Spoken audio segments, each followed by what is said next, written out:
demoramos un poco porque estuvimos tratando varios asuntos, pero ya estamos aquí. Vamos a informarles sobre la decisión de la apertura de los archivos de la Policía Federal, de la policía encargada del espionaje en otros tiempos y del desaparecido CISEN, todos los expedientes que estaban resguardados, protegidos, se van a poner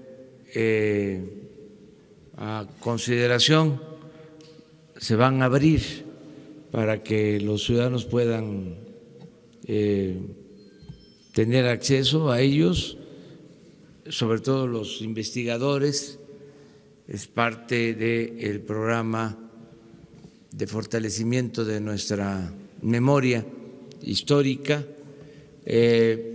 Van a exponer sobre este tema el subsecretario de Gobernación, Zoé Robledo, y el director del Archivo General de la Nación, el historiador Carlos Ruiz Abreu. Los dos van a explicarles sobre estos expedientes que estaban protegidos, custodiados, cuidados por el antiguo CISEN, sin acceso a los investigadores y a los ciudadanos, estaban reservados. Todo esto se abre por completo, transparencia en lo general, solo con las limitaciones que establece la ley, lo que tiene que ver con cuestiones de protección a niños, a familiares, lo que pueda afectar, dañar la dignidad de las personas, los derechos humanos. Entonces vamos a pedirle a Zoé que nos informe sobre este tema.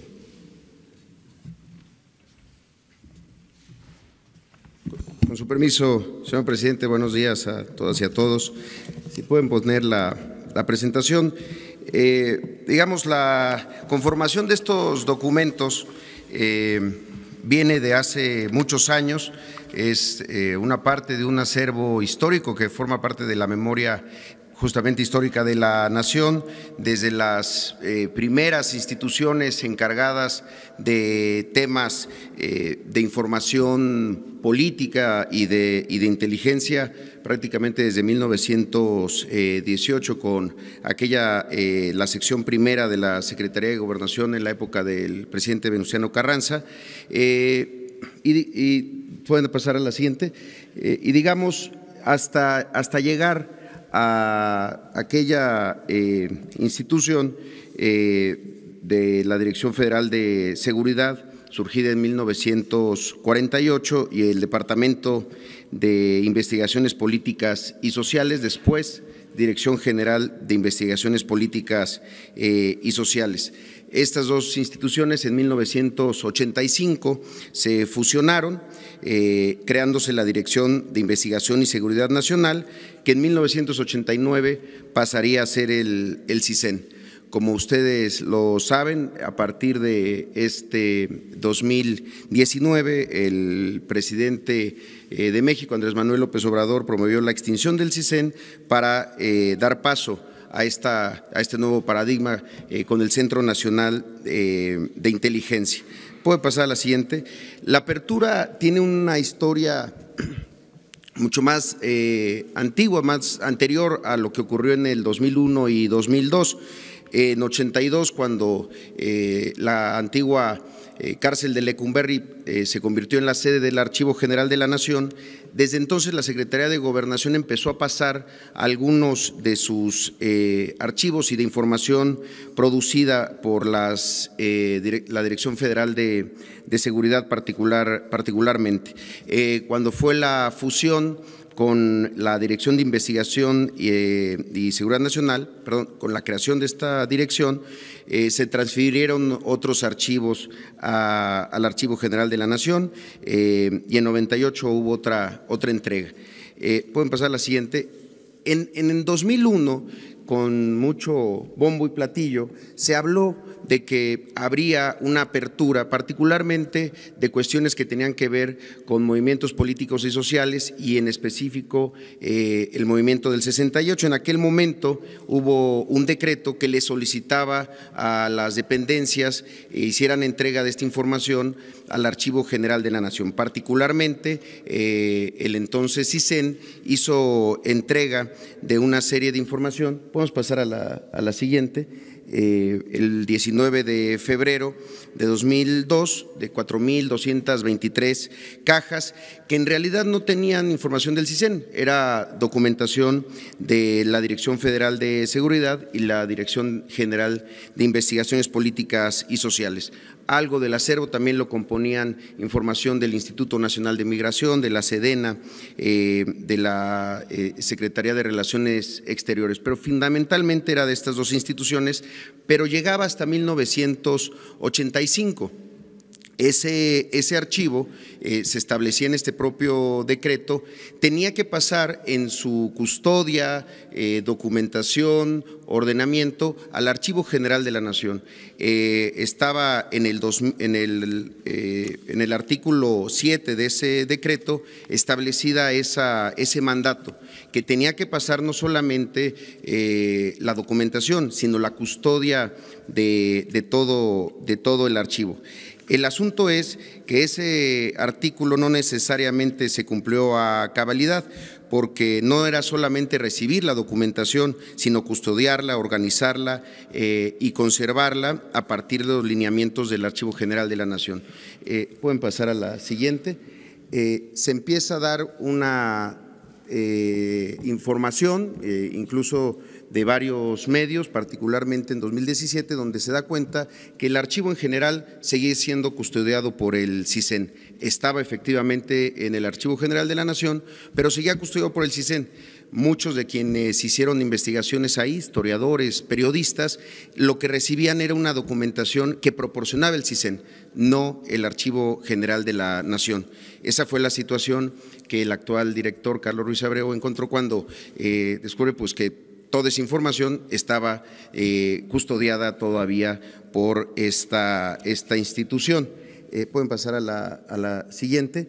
Entonces, digamos que este es como la línea del tiempo de estos hechos, lo que se conoció durante mucho tiempo como el archivo del CISEN, que llegaba hasta el 85, posteriormente empezó a tener una serie de reservas, versiones públicas que muchos de ustedes conocieron, testadas y demás. El acuerdo que fue publicado el día de ayer, bueno, esto fue parte de la promoción que se le dio a esta situación, que de hecho 16 años después no terminó jamás de concretarse, toda vez que estaba en el archivo, pero seguía siendo custodiado por el CISEN hasta hace apenas algunas semanas.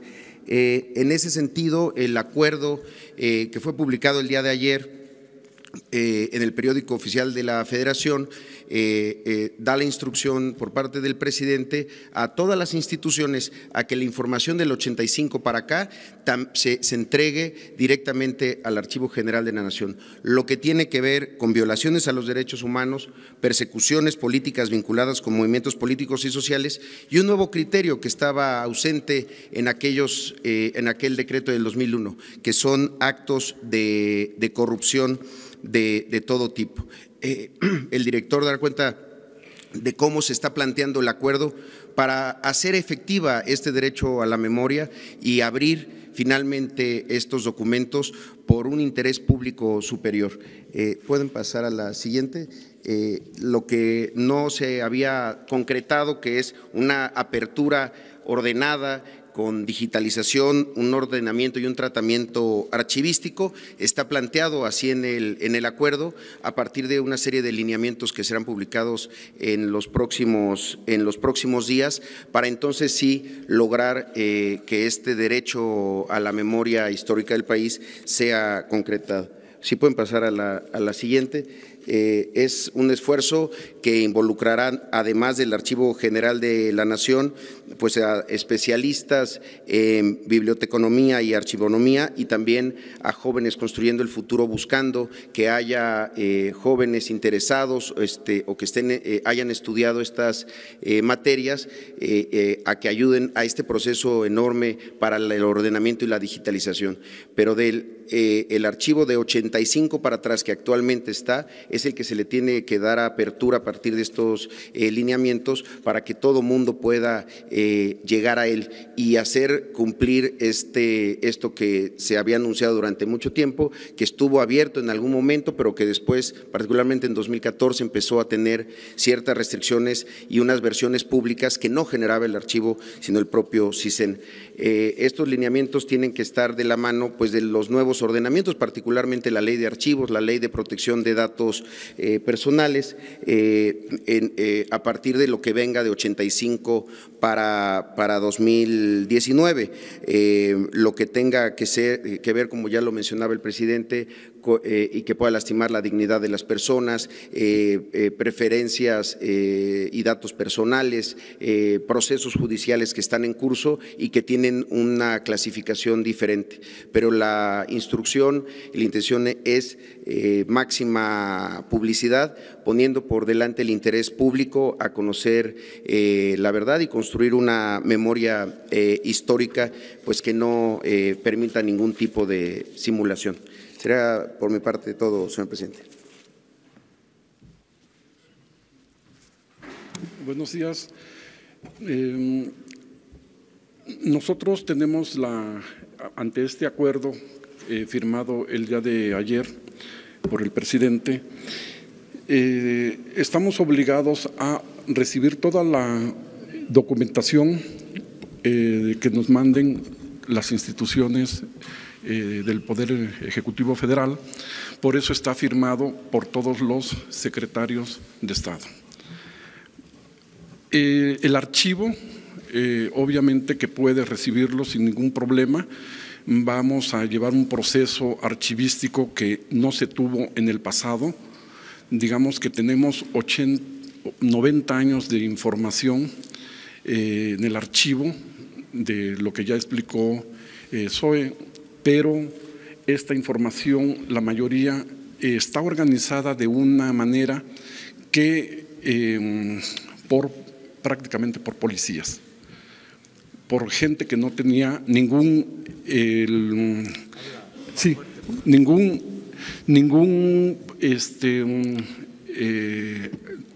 actividad en la archivística. Entonces, hay todavía cajas, de hecho, ellos mismos muchas veces no sabían qué había en esa documentación. Tenemos que entonces aplicar a todos estos documentos un proceso archivístico que es identificar qué hay, ordenar, clasificar y describir, para que todos los investigadores, todos los interesados puedan acceder fácilmente a lo que buscan. En ese proceso, pues nosotros estaremos inmersos ante este acuerdo firmado por el presidente. Tenemos 28 días prácticamente para dar los lineamientos y 180 días para que nos coordinemos con todas las instituciones públicas para decirles cómo es que nos deben de transferir los documentos. Quiero aclarar una cosa muy importante. Antes no se decía transferencias. El gobierno trasladaba información al archivo. Disponían que se depositara allí. Por Por consecuencia, pues no tenían ninguna ordenación y nos las dejaron prácticamente en bruto. Tenemos algunos de estos 90 años de información, algunos instrumentos de consulta, algunos ficheros, pero no toda la información está ordenada. Quiero decirles que yo estuve encerrado en el Archivo General de la Nación en los años 80 y 90, obviamente ya no como preso porque ya había desaparecido en el 76 Lecumberri, la cárcel, como investigador. Y durante 16 años pues estuve a cargo de la dirección del Archivo Histórico de la Ciudad de México.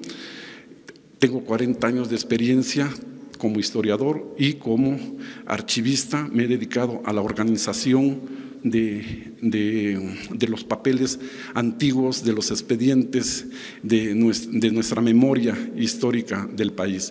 Estamos comprometidos entonces, este gobierno, yo tengo la instrucción de que abramos todos los expedientes que se tengan que abrir. Esta memoria debe de ser conocida por todos. Nadie puede, no podemos limitar el acceso a la información. Es una instrucción y una convicción propia. Entonces, queremos que nos ayuden a divulgar, a difundir este acuerdo. A partir de lunes, el Archivo General de la Nación, bueno, ya tiene un mes o 2 meses que nosotros estamos recibiendo muchas solicitudes de información pública de diferentes personajes y de diferentes eventos. Quiero nada más por último decirles que el episodio que pasó en diciembre, yo tomo posesión el 1 de diciembre y cuando llego, pues como buen investigador y además que conozco perfectamente el archivo, lo empiezo a recorrer. Y sucede que hay una parte que, una de las galerías que no puedo entrar. Entonces yo empiezo a investigar y digo, bueno, yo soy el director de este archivo, ¿cómo es que no puedo acceder a una parte de él, no? Entonces, pues me dicen, pues no, aquí solamente las llaves las tiene el personal del CISEN. Se fueron de vacaciones y en enero pues yo informé a las autoridades, a los superiores y les dije que teníamos que poner orden en el archivo, puesto que no podíamos permitir que se tuviera secuestrada prácticamente esa información. Nos pusimos de acuerdo y nos entregaron las llaves de esa puerta secreta y es lo que estamos abriendo al público a partir de hoy.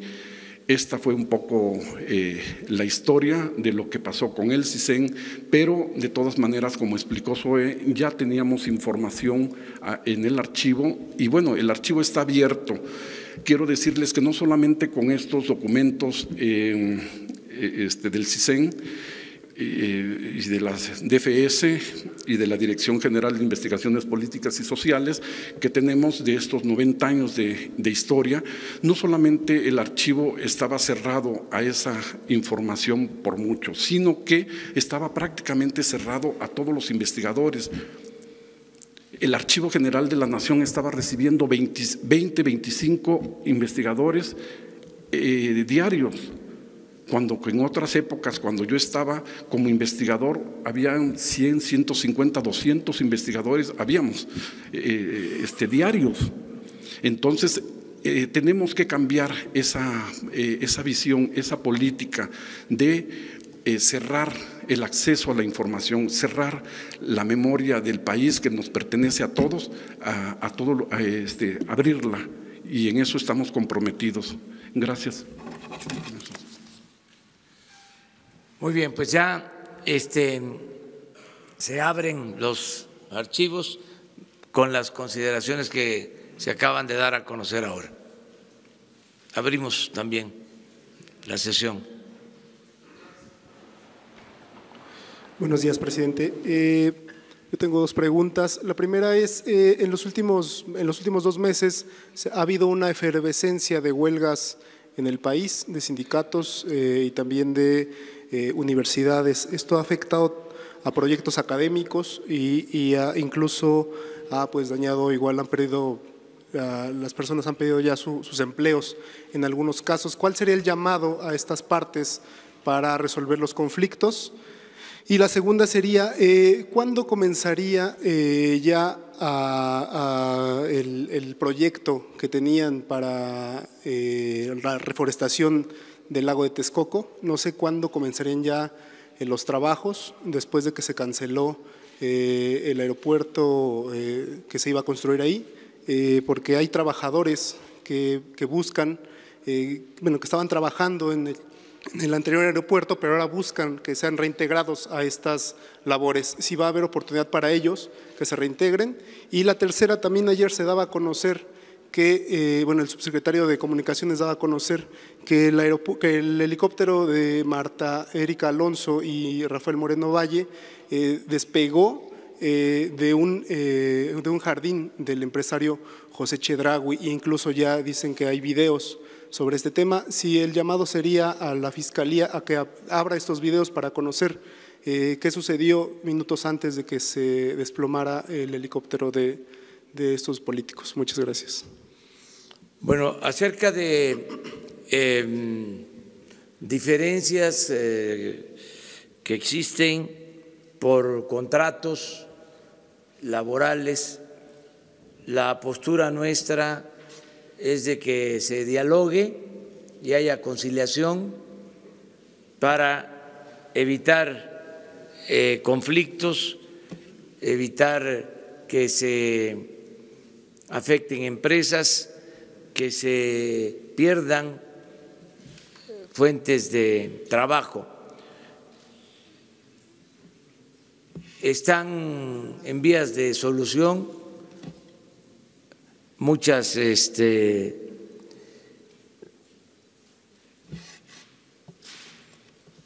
demandas de trabajadores por mejores salarios. Yo creo que esto se va a lograr. Estamos llamando a que se actúe con mucha responsabilidad, que al mismo tiempo que se aumenten los salarios, se piense en cuidar la situación económica de las empresas, que haya ese equilibrio, y así está sucediendo en general. Desde luego no dejan de haber diferencias, porque así es la democracia y así es el Estado de Derecho.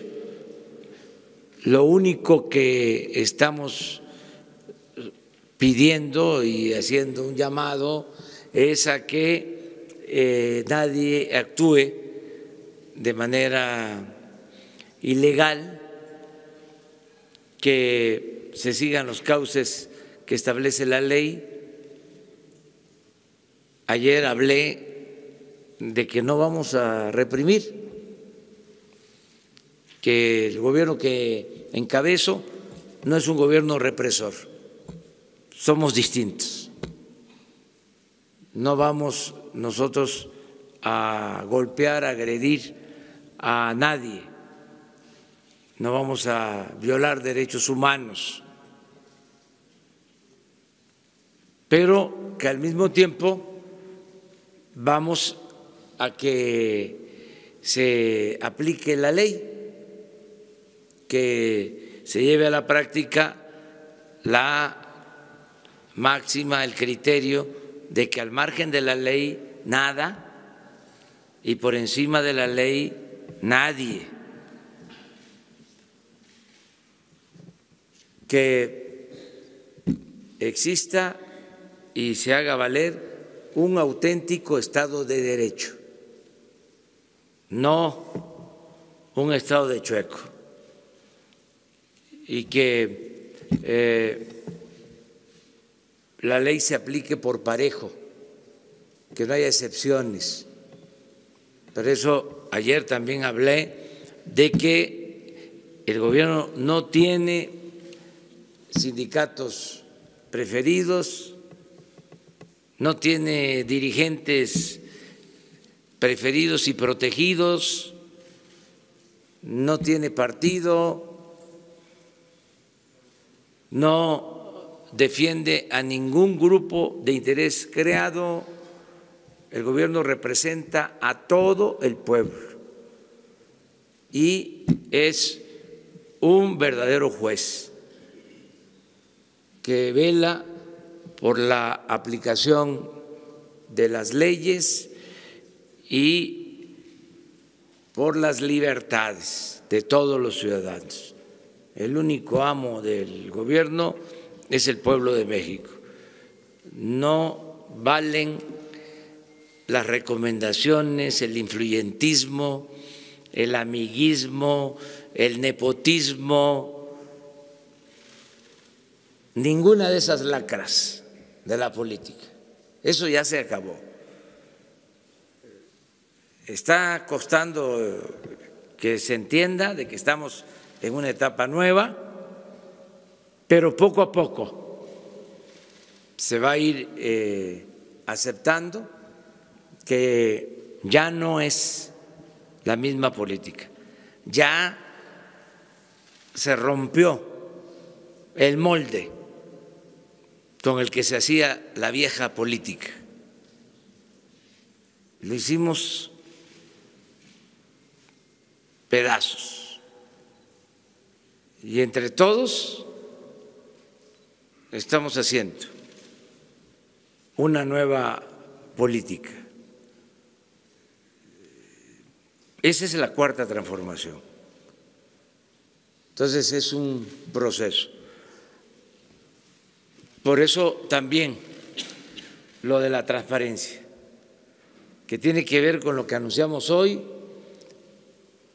con lo que se dio a conocer ayer, que se planteaba, habían esquemas, ya formas establecidas en donde se limitaba la información, ya eso se termina. Lo mismo en la petición que si la Procuraduría tiene que dar a conocer todos los elementos sobre el accidente donde perdieron la vida la gobernadora y su esposo, y 2 pilotos y un ayudante, abierta la información, transparencia completa, la vida pública cada vez más pública. Y lo otro que preguntabas, sí, vamos a rehabilitar toda la zona afectada. Yo quiero que tomen en cuenta que durante muchos años, ustedes eran jóvenes o más jóvenes, niños, algunos no habían nacido, y ya existía la Comisión del Lago de Texcoco, que tenía como propósito rehabilitar el lago de Texcoco. Había una comisión de la entonces Secretaría de Recursos Hidráulicos y el ingeniero Krushan fue durante mucho tiempo el director de esa comisión del lago de Texcoco y se avanzó mucho en la recuperación del lago de Texcoco. Entonces ahora se alteró, se afectó, se impactó,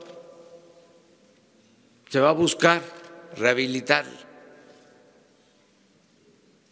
Ya se tiene el presupuesto para eso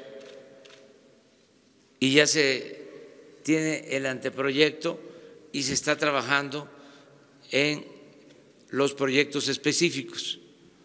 Muy pronto se les va a dar a conocer cómo se va a rehabilitar toda esa área y el uso que se le va a dar a esa extensión de terreno, que desde luego va a ser para uso público, ecológico, deportivo en general.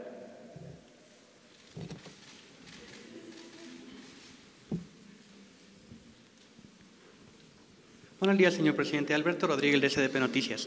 Sobre esto del Archivo General de la Nación y el CISEN, mencionaron que se van a abrir archivos que tengan relación con persecución política, pero ¿cuál va a ser el criterio? Porque, por ejemplo, Javier Duarte dice que es víctima de persecución política. Entonces, quiero saber más o menos cuál va a ser el criterio para determinar qué archivos sí se van a revelar y qué archivos no. Esa es una pregunta. Y otra, muchas de las personas que salgan en estos archivos pues están vivas y vamos a ver que algunos de sus datos se van a reservar por obvias razones, pero también conocer toda esta información no podría encauzar una comisión para que se indemnicen a las víctimas de derechos humanos. Gracias. Bueno, va a haber cuidado en la entrega de documentos en general, pero estamos hablando de archivos políticos. Es lo que manejaba el Estado para perseguir a opositores. Esa es la Federal de Seguridad, que luego fue el CISEN, desde tiempos de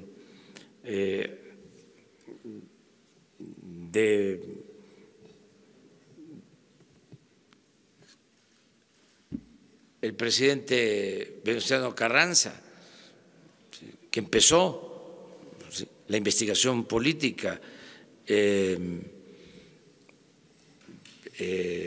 espionaje político a opositores. Y también yo les decía ayer de que no todo lo que ahí se dice es cierto, ahí hay muchos inventos que acomodaban también la información a conveniencia. Cualquier dirigente social era tachado de subversivo. Mucha gente fue reprimida sin que se les comprobara nada. Era nada más lo que suponían los policías políticos. Una etapa negra en la vida pública del país. Por eso se tiene que conocer y nunca más espiar ni perseguir a nadie. Para eso es que se está haciendo esto. Y de conformidad con las leyes, pues las víctimas tienen derecho, ¿sí?, a presentar denuncias y a exigir indemnizaciones al Estado, siempre y cuando existan leyes para eso. Sí, pero a lo que me refiero es de que una persona que tenga en este momento 65 años no va a estar su nombre en el archivo. Él no va a poder llegar y decir, oiga, quiero el archivo de Alberto Rodríguez. ¿Me explico? O sea, tendría que ser una investigación por parte del Estado, identificar a personas que están vivas y que hayan estado en nuestros archivos, que hayan sido víctimas de derechos humanos y luego crear una comisión o algo parecido, porque si los nombres no van a aparecer de los menores de 70 años, yo no voy a poder saber si mi abuelo estuvo. Sí, una de las cosas que se decidió es ya no borrar nada. A ver, explíquenme. Gracias, señor presidente. Efectivamente, como se mencionaba, la información que se les está solicitando a las dependencias es toda aquella que hayan generado fichas, documentos que tengan que ver específicamente con esto: persecuciones políticas, violaciones a los derechos humanos y en este caso actos de corrupción. Hay una regulación muy clara respecto al tema de datos personales. Los archivos históricos tienen una apertura total porque tienen un valor histórico por sí mismo. Hay otros archivos que ya están en estos fondos de la Dirección Federal de Seguridad y de la Dirección General de Investigaciones Políticas y Sociales, que tienen solamente las reservas que tienen que ver con datos sensibles, desde características físicas, el ADN, la huella digital, pero no significa que esa información no se pueda dar, simplemente tiene que tener la reserva de ley de esas cuestiones específicas. Los otros archivos que ya se van a ir sumando a este gran fondo de documentación de 85-89, digamos, antes de la creación del CISEN, pero sobre todo la de 89 hasta 2019, que tiene que ver con el CISEN, tendrá que ser tratada de conformidad a las leyes también de datos personales. Hay cuestiones que están en curso, entonces no se podría dar a conocer porque hay un proceso judicial en curso, pero son reservas muy específicas que incluso solamente pueden alcanzar en algunos casos 5 años. El problema es que muchas veces se reservaba información aduciendo que tenía que ver con algún dato personal o con algún proceso judicial y que no necesariamente era así y que se utilizaba al revés el tema de datos personales para reservar lo que debía ser público. Por eso, como lo mencionaba el director del archivo, se tienen 28 días para hacer esos lineamientos, explicarle a las dependencias qué es y cómo es lo que se debe de entregar y a partir de eso empezar a abrir todo. Lo que ya está es lo que ya pues a partir de este momento está a disposición de cualquier persona.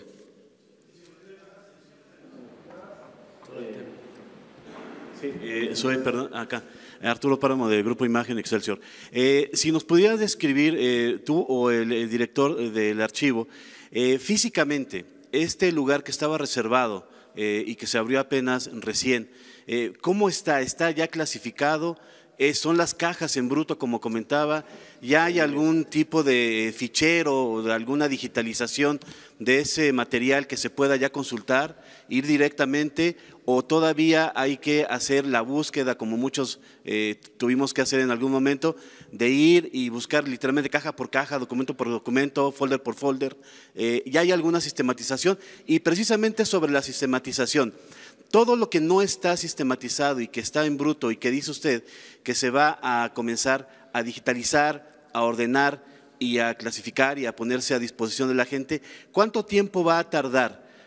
Por ejemplo, el registro civil fueron cerca de 6-7 años en que se hizo 150 años de archivos que se digitalizaron.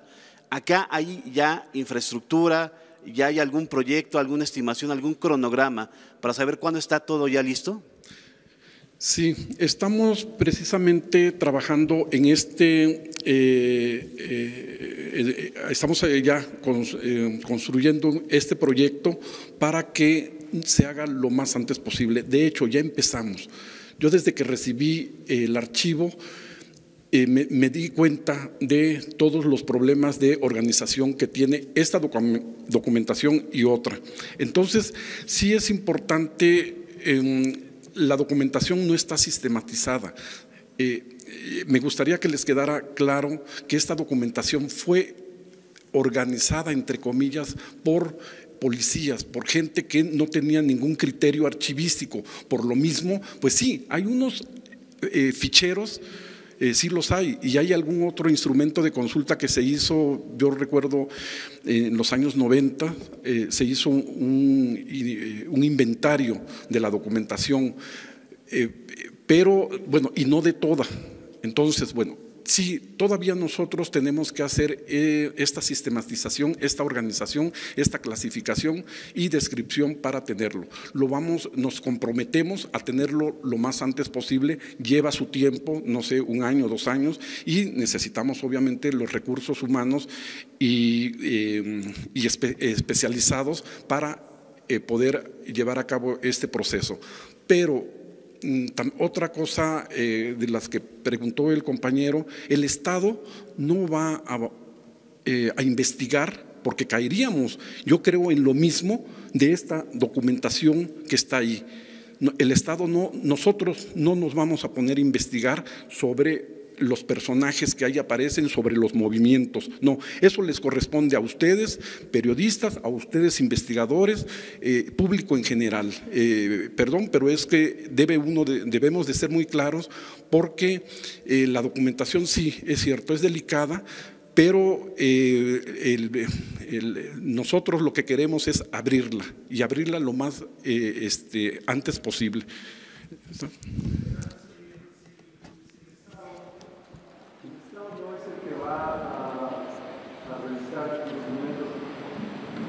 Hola, Agustín Velasco de NoTV. Si el Estado no es el que va a revisar estos documentos, dice que le toca esta parte a los periodistas, a los propios ciudadanos, ¿hay información entonces en estos archivos de los que se pueda partir para pedir juicio a ex funcionarios federales, incluso a ex presidentes, un juicio o la reparación del daño? ¿Las víctimas pueden utilizar esta información en los archivos para esta finalidad? Sí. No, a ver, el archivo se encarga, mi responsabilidad es de organizar los materiales, clasificarlos, digitalizarlos en su momento y para difundirlos. No podemos nosotros entrar en un terreno de investigación, porque no somos, como dice el presidente, no somos policías, y tenemos que tener mucho cuidado con esa información.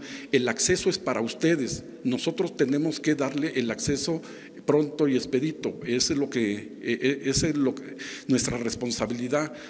Pero una cosa es nuestra responsabilidad de organizar los documentos y tenerlos clasificados y bien ordenados, y otra cosa es que nosotros, el Estado, se meta a ese mundo, que además es un mundo de papeles, de documentos, de información, a investigar, porque creo que no es el papel. Es muy importante esto. Miren, no se limita esta acción al terreno de lo personal, lo que no significa que no puedan ejercerse las libertades, pero no es lo personal, no es solo lo jurídico legal, es la memoria histórica, el que todos los mexicanos tengamos acceso a la información, y esa es una responsabilidad del Estado, es el derecho a la información, garantizar el derecho a la información. Y ya cada persona, cada organización, cada gremio, de conformidad con el marco legal, puede proceder con la información que se disponga. Ahí ya depende de si existe la voluntad de hacer una denuncia, si procede, si las pruebas son válidas, si se trata de actos vigentes, si no prescriben, pero ese es otro asunto.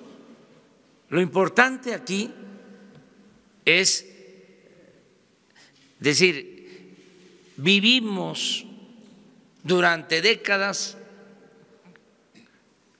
sometidos por un régimen autoritario que limitaba las libertades, que perseguía a luchadores sociales, que etiquetaba, estigmatizaba a quienes no pensaban como lo decidía el régimen, y que ese comportamiento fue creando una actitud y un ambiente autoritario que llevó muchas veces a la represión. Eso es lo que está de por medio. ¿Qué se dijo en el 68? De que era un grupo de jóvenes subversivos y que querían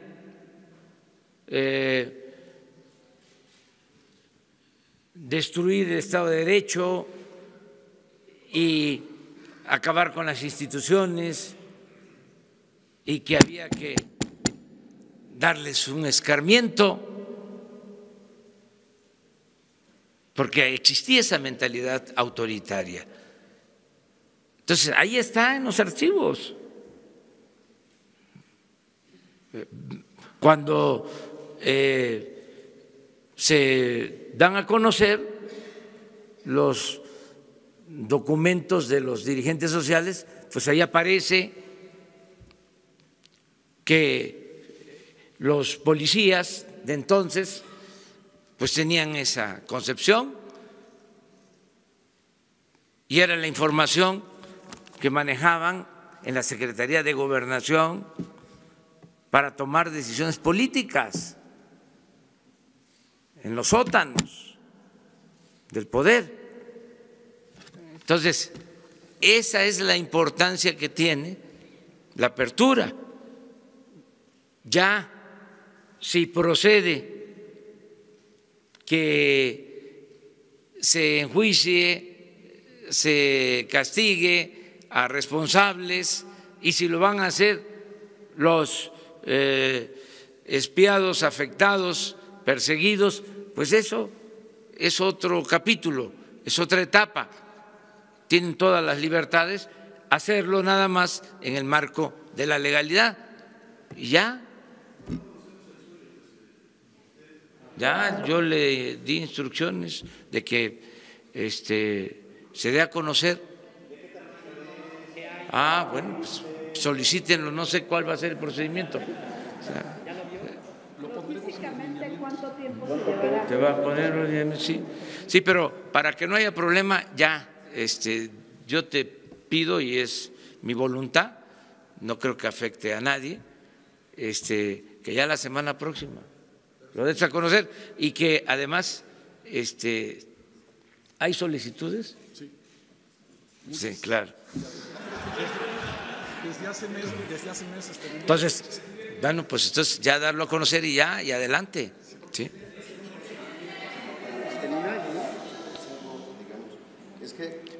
También es eso, sí. Desde 85 para atrás, ¿sí? La primera parte, eso sí queda claro, ¿no? Y que de 85 a la fecha tiene que entregarse al archivo. sí, las secretarías es un proceso, pero el de 85 para atrás ya, de inmediato. Yo quería… Presidente, sobre los militares. Gracias, presidente. Nosotros tuvimos la oportunidad hace 2 días de hacer un recorrido por el Archivo General de la Nación. Nos dimos cuenta de las carencias en las que está la institución. Son cerca de 200 personas las que tienen que administrar y archivar 54 kilómetros lineales de documentos. El director mencionaba, se requiere gente especializada. Usted dice que va a disponer de jóvenes construyendo el futuro. ¿Bastará con eso? ¿Bastará, le pregunto al director, con jóvenes aprendices y esto retardará, digamos, que se concrete el acceso de las personas a esos archivos de 1985? Esa es la pregunta que le quiero hacer. Vamos a empezar con lo que hay. Ya existe una autorización, se pone contento, por eso me estaba yo riendo, porque tiene el respaldo aquí de ustedes. En efecto, no hay personal suficiente para atender el archivo, incluso se ampliaron las instalaciones, pero no hay más personal especializado. Entonces, en este caso ya existe pues un consejo integrado por Gobernación, por la Secretaría de Hacienda, y ya están reuniéndose para ver las necesidades de personal y que tengan posibilidad de atender bien a todo el público. ¿Habrá más recursos entonces, presidente, para el archivo y para que se haga este tipo de trabajo? Sí. Bueno, yo le tengo una pregunta que es de otro tema, si me permite, de una vez la solventamos. Yo le hablaba hace unos días de esta institución que se llama Indesol, que ha sido encargada de transferir recursos a las organizaciones de la sociedad civil en los últimos años. El mismo día que yo le platicaba esto, usted decía, se frena automáticamente la transferencia de recursos de esta institución. Sin embargo, ese mismo día que usted dio esa orden de frenar los recursos, ese mismo día se publicaron las reglas de operación del programa. No solo se publicaron las reglas, también subió el gasto operativo del programa por orden de la Secretaría del Bienestar y se nombró como responsable del programa de transferencia a organizaciones de la sociedad civil al presidente de una de las asociaciones civiles beneficiadas en los últimos años. Presidente, la pregunta concreta es, ¿le están poniendo el pie desde el propio gobierno? ¿Hay fuego amigo? Sobre todo por los intereses que se están manejando al interior de esta institución, porque hemos documentado también en los últimos días que la asociación en la que ha trabajado la secretaria Albores, la secretaria del Bienestar, recibió en los últimos años 5 millones de pesos. ¿Cuál es entonces esta situación? ¿Le están poniendo el pie, fuego amigo, y cuál es su postura sobre este asunto? La directora de Indesol es Luz Rosales, una mujer que ha trabajado durante muchos años con comunidades marginadas, pobres. Es una mujer íntegra, honesta, que yo estimo mucho. La conozco desde hace más de 40 años. Y ayer estuvo conmigo porque al enterarse de la decisión de que no se van a transferir recursos a organizaciones sociales, a organizaciones de la llamada sociedad civil, ONGs y todo esto que ya se dijo, ella pidió una cita para explicarme de la importancia del instituto de Indesol. Hablamos sobre el tema y le dije que no íbamos a hacer ninguna excepción. Ese fue el acuerdo, que no iba a haber ninguna excepción.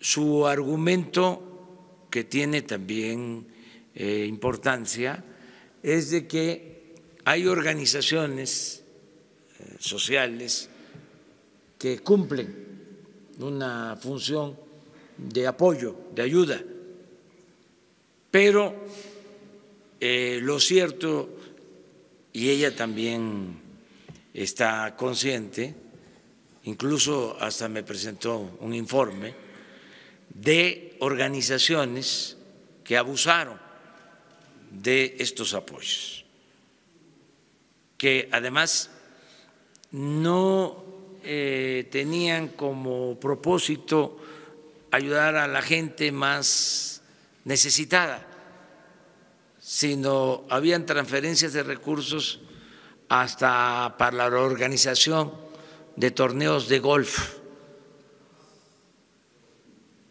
así como lo están escuchando.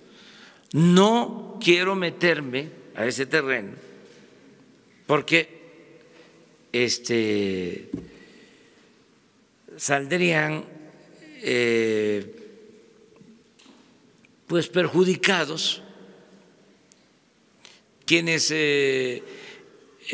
llevaban a cabo estas prácticas y muchas veces se veía como algo normal que el gobierno transfiriera estos recursos a estas organizaciones de todo tipo. Entonces, la decisión que se tomó fue ya no transferir estos fondos. Leí que piden una audiencia conmigo algunas organizaciones para plantearme de que sí cumplían, de que sí tenían propósitos de apoyo a la gente, pero en general se cometían muchos abusos y era bastante el dinero destinado a ese propósito. Entonces, por lo pronto, es decir, no hay estas transferencias, se terminan estas transferencias, nadie va a ejercer dinero de esta forma. Me decían ayer mismo, entonces el refugio de mujeres afectadas, maltratadas, ¿cómo se va a apoyar? Gobernación, de manera directa. Para eso es el gobierno. Es que se fue creando un gobierno paralelo, alternativo, y las dependencias no se ocupaban. El gobierno llegó a convertirse en una oficina de contratación.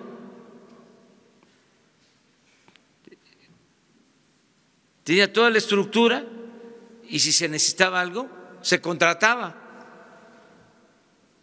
Un estudio, bueno, había quienes recibían contratos para hacer discursos a funcionarios.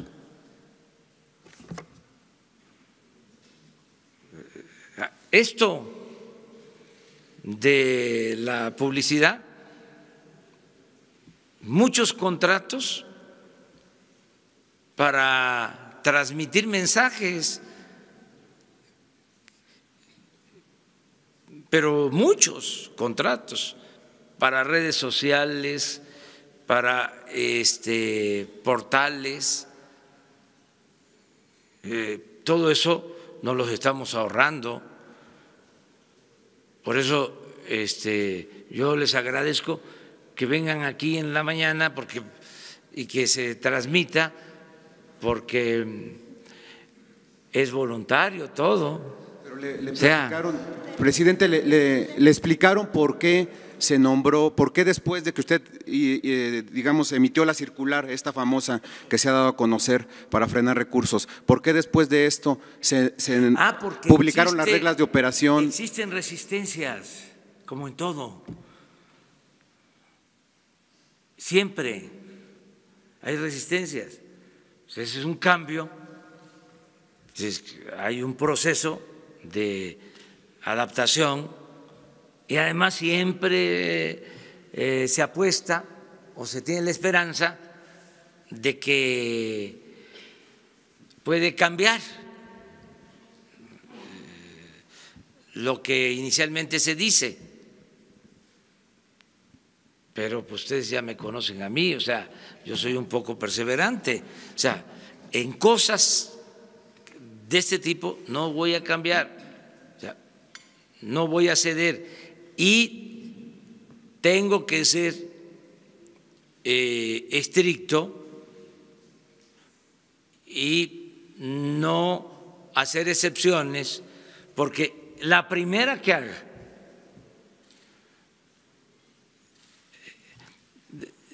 si se concede, a ver, es que se trata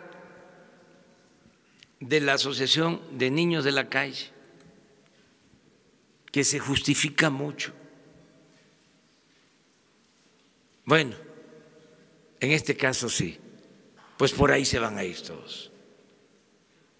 Entonces, por eso se tienen que tomar decisiones de aplicación general. Eso no significa no atender a los niños de la calle. Pues para eso está la Secretaría de Bienestar y para eso está el DIF. Y tienen que atenderlos, es su responsabilidad, pero no darle el dinero para atender a los niños de la calle a una asociación. Gracias. Presidente, ¿cómo va a funcionar el tema de las mujeres maltratadas de los albergues? Dice que a través de la Secretaría de Gobernación, decían en los hechos, una mujer que es víctima de violencia en su casa va a un albergue incluso con sus hijos. Ahora, ¿a dónde va a recurrir? Y si la Secretaría de Gobernación tiene esa capacidad para atenderlas, porque decía ayer Jesús Ramírez que se les va a dar directo el recurso. ¿Cómo van a proceder? ¿Qué va a pasar con todas estas mujeres? Vamos a buscar la forma y les aseguro que no va a haber ningún problema y que puede hasta mejorar el servicio. ¿Qué hace una mujer maltratada? ¿A dónde tiene que acudir? Todo esto lo estamos definiendo para que se conozca a dónde ir, qué hacer, como todos los programas.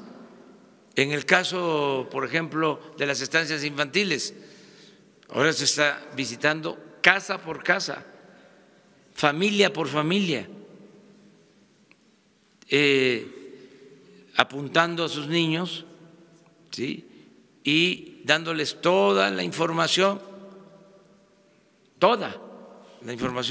Presidente, y decía de las organizaciones civiles, yo entiendo todos estos abusos, ¿no sería mejor que pues se diera a conocer justo quiénes eran las que abusaban? Porque ahora, usted mismo lo decía, están pagando justos por pecadores. Así es. ¿No sería mejor limpiar, que se hagan auditorías y en aquellos malos manejos pues cancelarlos, a acabar con todo? Pero primero vamos a frenar los abusos. Por eso la circular, y al mismo tiempo se están llevando a cabo programas de bienestar que atienden a toda la población. El día de mi informe, el día 11, voy a hablar sobre este tema, porque ya hoy se está ayudando a más gente que la que recibía beneficios en otros tiempos. O sea, estamos empezando y voy a probar de que es más el apoyo.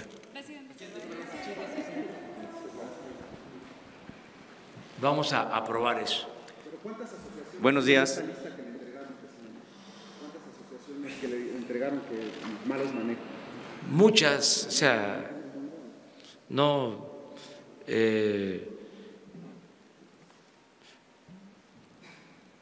hay todas las organizaciones, son organizaciones campesinas, organizaciones de promoción de vivienda, de defensa de derechos humanos, de atención a mujeres, maltratadas, a feminicidio, a niños de la calle, a personas con discapacidad, a adultos mayores. No, es una variedad. Y organizaciones deportivas, organizaciones musicales, artísticas, culturales. Se compraban suscripciones de revistas, pero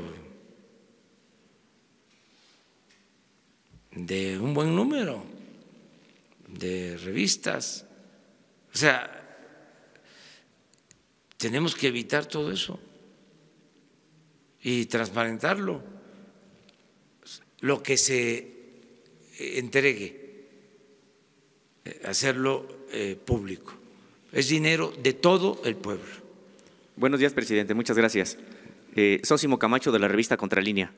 Si tienen alguna idea del saqueo que sufrieron estos archivos que se van a abrir en su totalidad, porque prácticamente fue una simulación la que se hizo cuando se entregaron al Archivo General de la Nación. En efecto, quienes estuvieron bajo el control siempre de estos archivos fue el CISEN, y si se tiene conocimiento precisamente si están completos, si hay algún tipo de saqueo, de robo, si es que los funcionarios que salieron se llevaron algún tipo de documentos de este acervo. Segunda pregunta, si esta apertura va a alcanzar también a los archivos militares, porque prácticamente están intactos los archivos de la sección segunda del Estado Mayor de la Defensa, que es Inteligencia Militar, y de la Unidad de Inteligencia Naval también, y que tienen que ver precisamente con estos temas. Y tercero, presidente, en otro tema, estamos a 5 meses de que inicie el próximo ciclo escolar y la CONALITEC no ha iniciado la impresión de los millones de libros de texto que tienen que, que van a ocupar los estudiantes en el próximo ciclo. Si va a dar tiempo, si los contratos ya se asignaron, ¿va a ser por adjudicación directa o van a entrar a licitación? Gracias. Ya se está trabajando en los libros de texto, no van a faltar y se va a hacer de conformidad con la ley. Acerca de si se sustrajeron expedientes, no sé, ¿cuál es tu opinión sobre esto? Sí, nosotros estamos haciendo un diagnóstico, todavía no lo podemos decir exacto.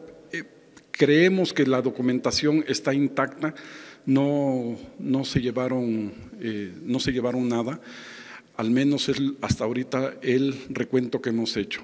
De todas maneras, en este proceso de organización que estamos haciendo en el archivo, pronto sabremos qué tanto pudieron extraerse documentos, pero parece ser que no era… Por eso la resguardaban, no tenía caso que ellos mismos sacaran documentación que ellos tenían resguardada, o sea, no es el caso.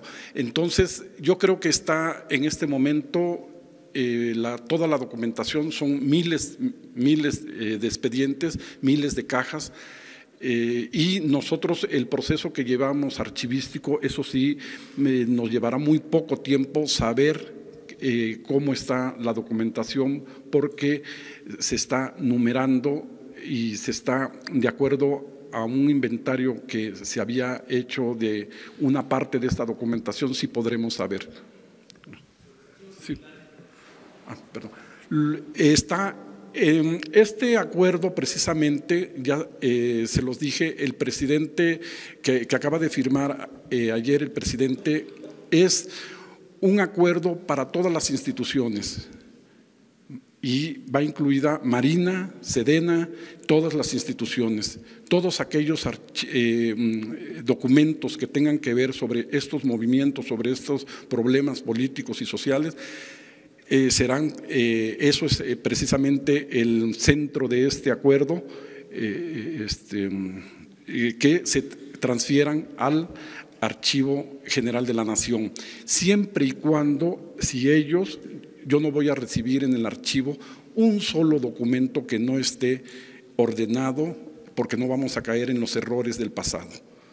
¿Está bien? No podemos nosotros aceptar que ellos nos den información, porque ahí sí puede venir incluso la que nos quieran dar, sino nosotros tenemos ahí, el archivo tiene personal capacitado para ir a la institución y hacer un diagnóstico junto con ellos para que sea transferida esa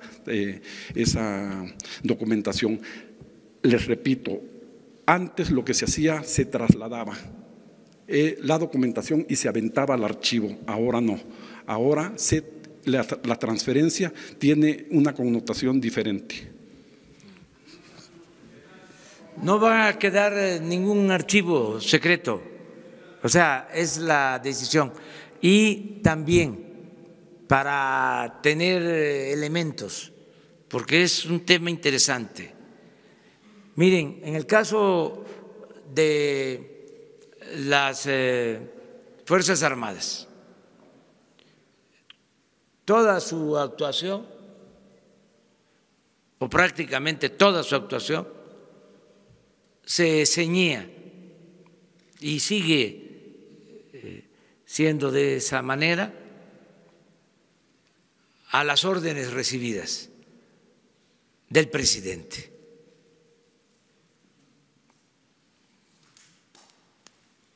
Para que nos entendamos mejor. El mismo presidente Díaz Ordaz aceptó lo del 68 y hay testimonios de que en lo del 68, antes del ejército, estuvo el Estado Mayor Presidencial,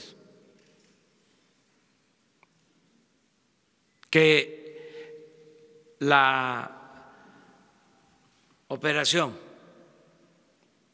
fue dirigida por el Estado Mayor Presidencial. Entonces, se tiene que saber todo, pero que nos sirva de punto de referencia el que se trata de un régimen presidencialista. Por eso siempre insisto mucho en que no debe de buscarse solo chivos expiatorios y estar con lo mismo de que el presidente no estaba enterado o no le informaron o no sabía, o el presidente tiene buenas intenciones pero está rodeado de gente que no le ayuda. Eso es puro cuento. El responsable es el presidente. Y por eso no va a costar limpiar al régimen, de que no haya corrupción, de que no se violen derechos humanos, de que se respeten las libertades, porque depende de la decisión que se toma arriba. Entonces, no va a haber excepciones, es para todos. Una más. A ver.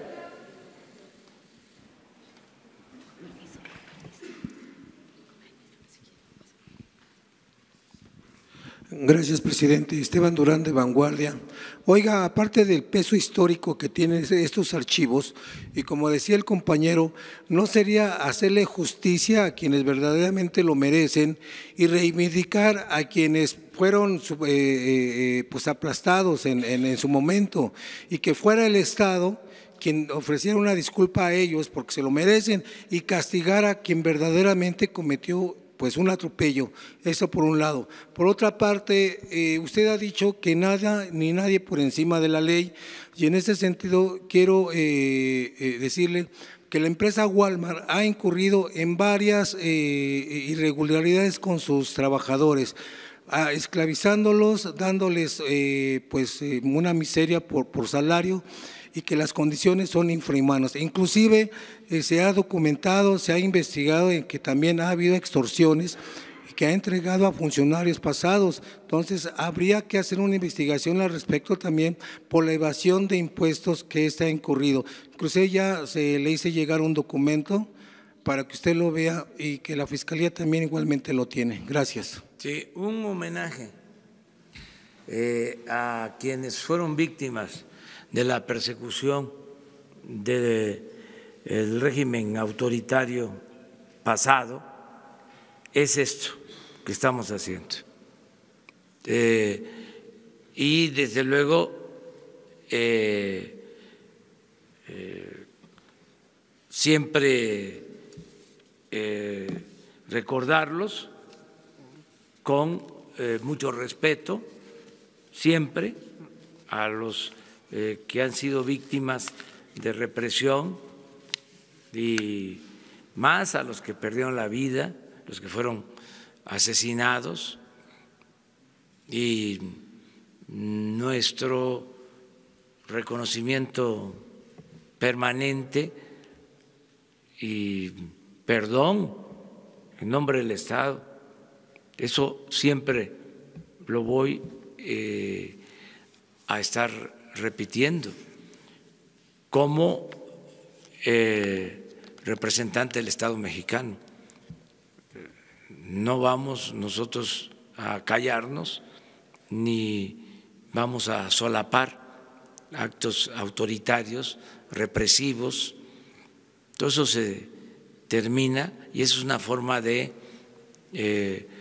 reconocerles, de homenajear a quienes fueron víctimas de la represión, del autoritarismo. Acerca de lo de Walmart, hay instancias para esto. La Secretaría del Trabajo tiene como propósito buscar la conciliación y que haya justicia.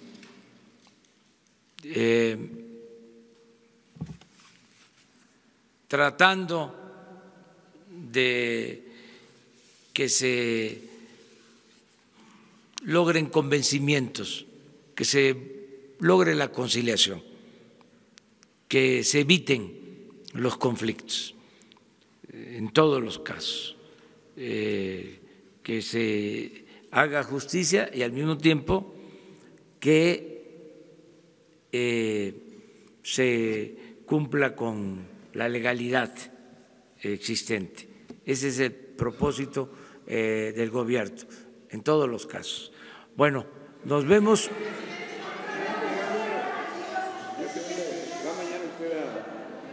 ¿Mande? Sí. Gracias. Nayeli Roldán, de Animal Político. Presidente, nada más unas precisiones respecto al tema de refugios. ¿Ya no habría recursos efectivamente entregados hacia ellos? No va a faltar.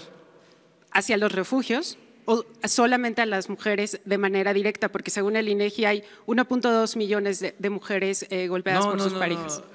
Para todas las mujeres, todo lo que signifique hacer justicia tiene prioridad. Y no hay límite sobre los recursos que se requieran. ¿El gobierno federal seguirá entregando? El gobierno federal va a seguir no solo apoyando a estos programas a través de la Secretaría de Gobernación, sino cada vez van a haber más recursos. Ya hay ahora más recursos en beneficio de las mujeres de México. Lo puedo probar. El lunes voy a dar a conocer eso. Nunca en la historia del país se había invertido tanto en el bienestar del pueblo. Nunca. Entonces, lo que está cambiando, que además es para bien, para que no haya simulación, para que no haya corrupción, para que no haya intermediación, Lo que está cambiando son los procedimientos, que en vez de entregarle a una organización los recursos destinados a quien lo necesita, se entreguen de manera directa a los beneficiarios. Eso es todo. ¿Cuánto nos va a significar esta medida? Nos va a significar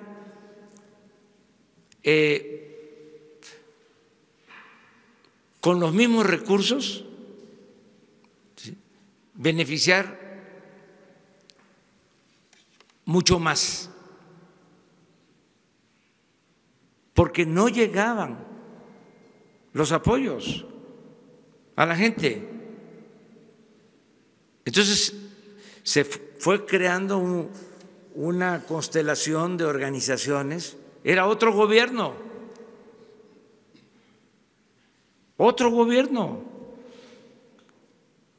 y ejercían miles de millones de pesos.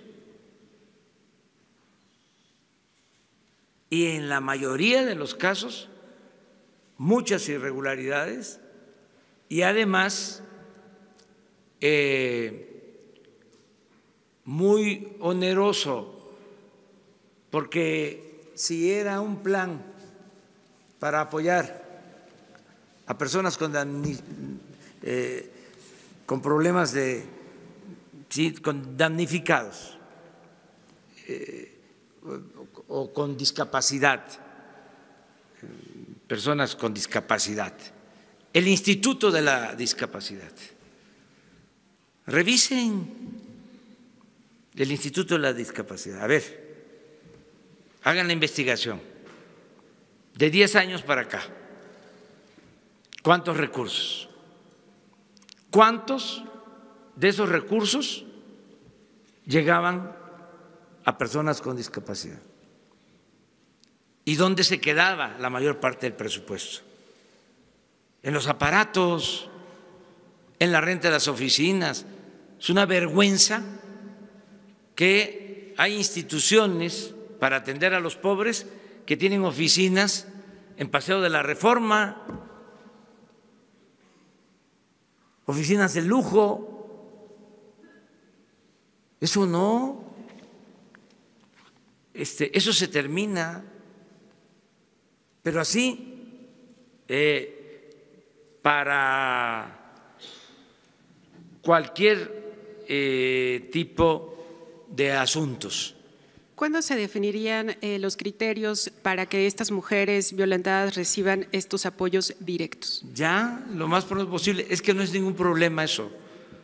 Es que nosotros estamos comprometidos por convicción con los pobres, con los necesitados, con los olvidados, con los marginados, con los discriminados. Venimos de esa lucha. Lo que no queremos es la simulación, no queremos la corrupción. El régimen neoliberal creó toda esta estructura, un andamiaje para la simulación, al mismo tiempo que se permitía el saqueo, el robo, el pillaje, y se empobrecía al pueblo. Ya se acabó eso. Y hay que replantearse lo de la sociedad civil, y hay que estudiarlo, hay que analizarlo. O sea, cómo se apropiaron del término, ¿sí? ¿Qué decía Gramsci sobre la sociedad civil? Y ahora resulta que es un instrumento de los conservadores,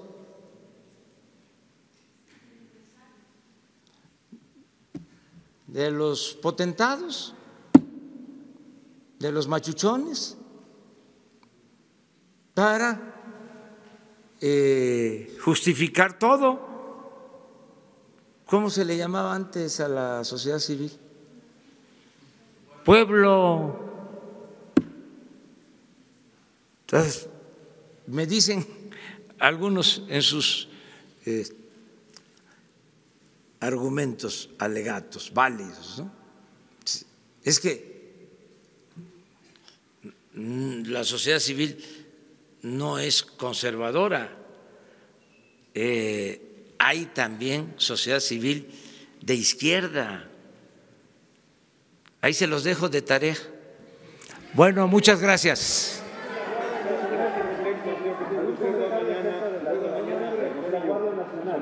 Va a Chihuahua y Sonora. Le quería preguntar una precisión. Va a encontrar que los Chihuahua y Sonora. Señor presidente, seguramente. Y el domingo Baja California. Seguramente, señor presidente, seguramente.